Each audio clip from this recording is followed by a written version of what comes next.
po sa lahat po ng mga pumunta sa inyong mga pasensya. Salamat po sa Diyos sa buhay po ng bawat isa. Maraming salamat po. Nakarelate po ba kayo? Nakarelate po ba kayo sa kanina pong play po nila? Nakarelate po kayo? Lalo po sa mga kabataan? Lalo po sa mga nag-ministry sa church? Nakarelate po ba kayo? Alam niyo po, bilang kabataan, bilang isang tao, o bilang isa rin sa mananampalataya sa Diyos, sobrang nakarelate din po talaga ako sa kung ano po yung kwento na ipakita nila. Alam niyo po, isa rin po akong estudyante, naging estudyante rin po ako, naging isang anak, naging isang kapatid, naging isang follower ni Lord. Kaya relate na relate po ako sa kung ano po yung pinakita nila. Gaya po nung naramdaman po nung babae po na itong event na ito, before po yung itong araw na po ito, na-invite na po ako, I think last month pa po yata. For the past few weeks po, po ba kayo nun? Na spiritual warfare. Alam niyo ba, hindi po ako perfectong Kristiyano, hindi po ako perfectong tao. Kaya po for the past few weeks nakaranas po ako ng spiritual warfare. Parang nararamdaman ko po na hindi ako naririnig ng Diyos. Every time na nagsisik ako, Lord, paramdam mo sa akin yung presence mo, Lord, bigyan mo ako ng lakas, Lord. Pero parang hindi ko naririnig si Lord. Parang hindi ko nararamdaman si Lord. Hindi ko nararamdaman yung fire, hindi ko nararamdaman yung presence ni Lord. But nung mga time na yun na nagkakaroon ako ng spiritual warfare, medyo nagkaroon ako ng distant kay Lord. Inash talaga ni Lord yung puso ko. Kasi nga sabi ko, I feel unworthy, hindi po ako karapat-dapat na mag-share ng testimony. Pero pinaalala sa akin ni Lord na itong ginagawa ko, itong gagawin ko, it's not about me. It's about Him. Kaya, ang Diyos lang po ang pupupurihin natin ngayong gabi. Okay po, simulan ko na po testimony ko. First time ko po itong isi-share, itong testimony ko. Alam niyo po, simulan ko na po testimony ko po. Alam niyo po, lumaki po ako sa reliyosong pamilya. Lumaki po ako sa pamilyang reliyoso. Ito po yung mga signs na wala akong relasyon noon. Una po is, komportable ako sa kasalanan. Komportable ako sa mga ginagawa ko, kahit alam kong mali. Like for example, walang conviction sa puso ko, hindi ako nagre-repent, at hindi ko nilalabanan. Like, katulad ng pagiging palasagot sa magulang. Pag kailangan, nagpe-pray ako kapag may kailangan, pero walang obedience sa puso ko dati. Ganun po ang buhay ko noon, nung wala pa po akong relasyon sa Diyos. But, 16 years old ako noong nagkaroon ako ng relasyon kay Jesus. By that age, nag-aaral ako at nagko-content creation. Sa mata po ng iba, hindi po kayo ito kasi alam ko pong mababait po kayo. Hindi po kayo mga judgmental. Sa mata po ng iba, ang pagiging content creation ay madali lang daw. Madali lang daw ang maging vlogger, maging streamer, pero sa totoo lang po, sobrang hirap po. Isa po ako sa patunay na sobrang nahihirapan po ako sa kung ano po yung ginagawa ko. Like sa kung ano po yung trabaho ko. Sa Diyos, igapang mo lang sa dasal. Igapang lang natin sa dasal ang bawat pamilya, bawat kaibigan, bawat mahal natin sa buhay. Sabi nga po ng church po namin, fight for your family. At hayaan mo ang Diyos baguhin ang puso mo at ng pamilya mo. Naalala ko po, 2023 yata nito, February 12, birthday ko po yun. February 12. Kakatapos lang po ng birthday ko. Thank you po. Nung nag-birthday po ako dati pa po ito dati pa. Alam ko na paano ko tatapusin to. Gusto ko po tapusin ito ng, huwag niyo po akong parangalan, hindi po ako nandito dahil po magaling ako. Hindi po ako nandito sa harap dahil magaling ako, dahil sumunod ako sa Diyos. Yes, may pagsunod, pero lahat ng to ay dahil sa Panginoon. Lahat ng to ay dahil po sa pagmamahal at kabutihan ng Panginoon na pinaramdam niya sa akin at sa pamilya ko. Kaya for the last time, sasabihin ko po sa inyo, sa mga kabataan, sa mga pamilya, kung gusto niyo po maisama yung family niyo sa church, sa pagmamahal, sa paglalim ng relasyon sa Diyos, igapang po natin sa dasal. Fight for your family. Fight for your family. Ayun po ang itatak po natin sa puso. Igapang sa dasal, fight for your family. Ilalaban natin to. Ilalaban natin to. Punayin natin ang langit. All glory and worship and honor to one and only Jesus. Purihin po ang Panginoon. Palakpakan po natin ang Panginoon. Maraming salamat po.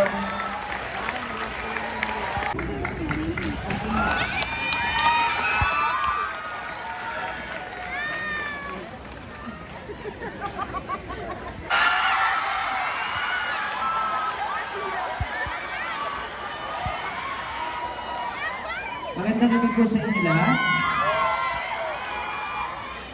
Alam niyo po ba na hindi lang yung video yung tumatalon ngayong gabi? Tumatalon din po sa galak ang Panginoon dahil nagsama-sama po tayo dito sa concert. Sino sa inyo nakarelate sa video? Taas ang kamay, taas ang kamay.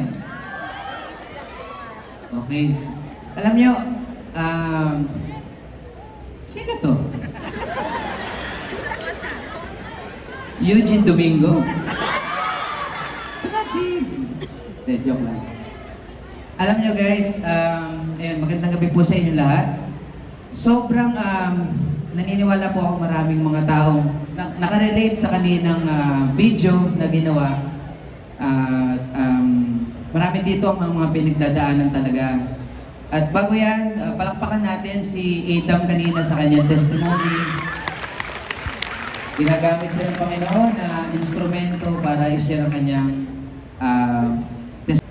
At ngayong gabi, ang aking kinalalagyan dito sa show business, medyo minsan, puyat, pagod, at paulit-ulit yung nangyayari sa amin. At especially sa akin kasi ako personally talagang pinagdaanan ko yan. Sobrang pinagdaanan ko yan. Yung wala na akong masandalan, sobrang wala akong masumbungan. Sa sobrang pagod ko, one day sa buhay ko, sa inuwihan ko sa Maynila, may pagkakataon na isang umaga, nagising ako. Mga ano yan 5:43 a.m. Madaling araw. Natatandaan ko pa yan. It's parang gloomy yung ano yung sky nung time na yon. Tapos, nung gumising ako noon, parang takot na takot ako. Sobrang takot na takot ako.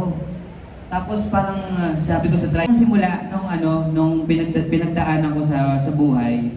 At ayoko namang i-clear yun na parang yung sinasabi nilang anxiety, something ganon. Kasi huwag kang mag-declare sa tang mo ng ganon kasi mangyayari sa'yo, di ba? Pero in the following week, shooting, taping, trabaho pa rin, tapos uwi ng Bulacan, kasama family, yun, at punta sa church. Kausap ko pala siya. Na-receive ko yung chat niya nung nasa CR ako, sabi niya, Boy, kung wala lang akong travel ngayon papuntang Hong Kong, sasamahan kita dyan. Pero ito, pakinggan mo to, worship, pinadala niya ako ng worship song para pakinggan ko. Tapos, yun na nga, nakita ko siya dun, nakasakay siya sa kabayo. Nakapikit ako, nakasakay siya sa kabayo ng kulay puti, tapos kumakaway-kaway, tapos sabi sa akin, sabi ko, ano ba, Lord, ano ba naman ito? Si Alex, bakit patididi? Kasi pag dumilat ako, baka, bawal bawal gumalaw, kasi uulitin yun. And then, inano ko talaga, sabi ko, sana makaya ko to. And then, tapos, may one thing, may moment dun, sobrang random. Parang nakakita ako ng parang sinag, yung ganito, sinag na ganyan, something ganyan. Sabi ko, Lord, wag muna ngayon MRI lang to. Wag muna ngayon. Wait lang po. Pipindutin ko na dapat yung patotot Tapos ngayon, sabi ko, Lord, Tapos, inaano ko, ilang minuto na kaya to? Sabi ko. Kasi pag dumilat ako, pag ginanong ko, uulit na naman. So ngayon, eto na. Ang siste. Sabi ngayon, sabi ngayon ni Lord sa akin habang nakapikit ako, sobrang, oh ayan, yan ang gusto ko, di ba? Kasi nung bata kasi ako, nung elementary high school, gusto ko talaga mag-artista. Tapos, eto na ngayon nangyari sa akin, artista na ako. Tapos, sabi sa akin ni Lord, nung nakapikit ako, sabi niya, o ayan, di ba? Gusto mo mag-artista. Pero, alam mo ba na kaya kita linagay dyan kasi meron akong gustong ipagawa sa'yo. At ang gagawin mo ay hindi ikaw ang sikat. Sasabihin mo sa lahat ng mga tao at i-share mo ang magandang balita at ako ang sikat. Ako ang pasisikatin mo at ang mga salita ko. Yan ang sinabi yan ang provision sa akin ni Lord. Nung time na yon, sobra. Hindi ko makalimutan. Tapos, kaya ako hindi ko makalimutan kasi gusto ko sa inyo i-share. Naluha ako. Naluha ako. At yung luha ko talaga, hindi pa ganito pataas eh. Sabi ko, hanep, ano ba yung ano? Pero sobrang kakaiba ang nangyari sa akin nung time na yon. At gusto ko pong sabihin sa inyo na napakabuti ng Panginoon. Dahil sa moment na yon, ang aking natutunan is mag-continue ako sa ano ko, sa ginagawa ko, sa purpose ko sa life. Kasi ano yung testimony talaga, yung real testimony ng buhay ko, nag-backslide ako dati. Kaya siguro nung time na yon, itong nagkasakit ako, nagpa-check up ako, pinaalala sa akin ni Lord na kailangan niya ako at marami pa akong papasahin ng mga tao at i-spread ko ang kanyang mga salita. Yun yung testimony ng buhay ko nung nakaraan. Kaya sobrang nagpapasalamat ako sa Panginoon dahil until now is buhay ako at nagsasalita sa inyong harapan. Ayan. At gusto ko malaman ninyo yung kaninang video is maraming mga taong may pinagdadaanan ng mga struggle sa buhay, mga kalungkutan, mga problema.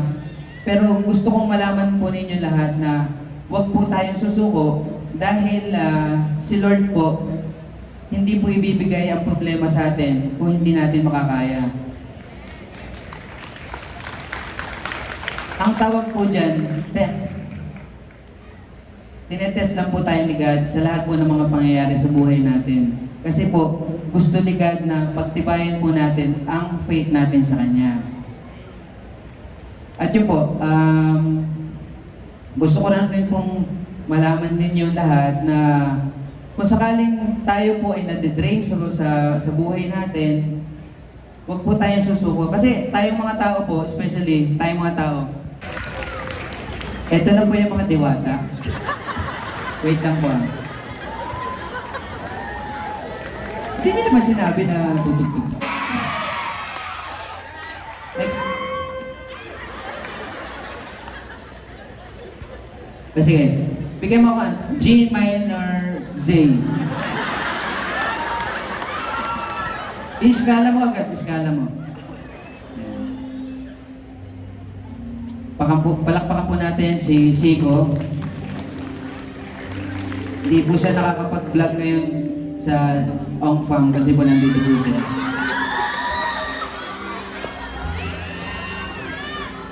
This song's for you guys.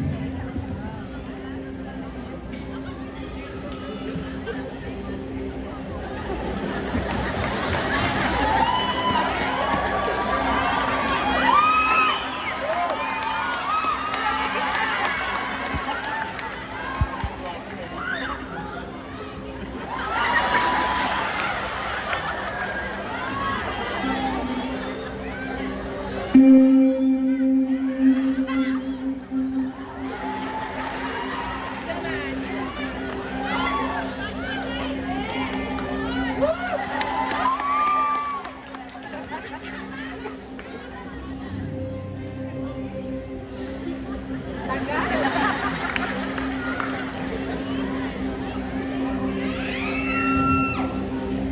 am your international interpreter.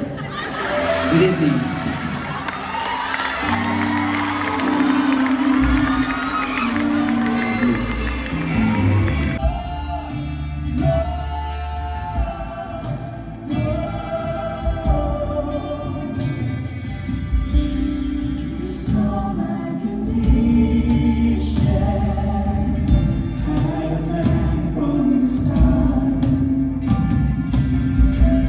Your son for redemption, the price for my heart. And I don't have the context for that kind of love. I don't understand, I can't comprehend. What I know is I need you. I want to the Father, fall in grace.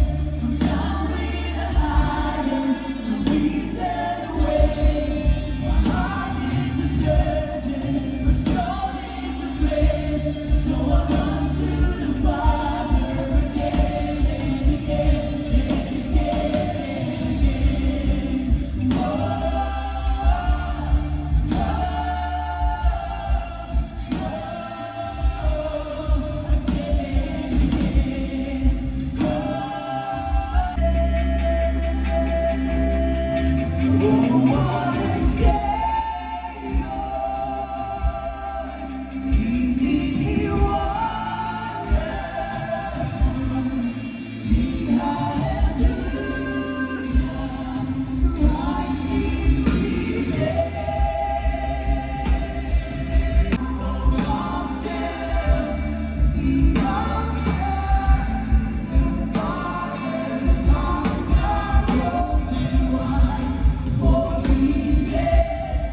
the stars.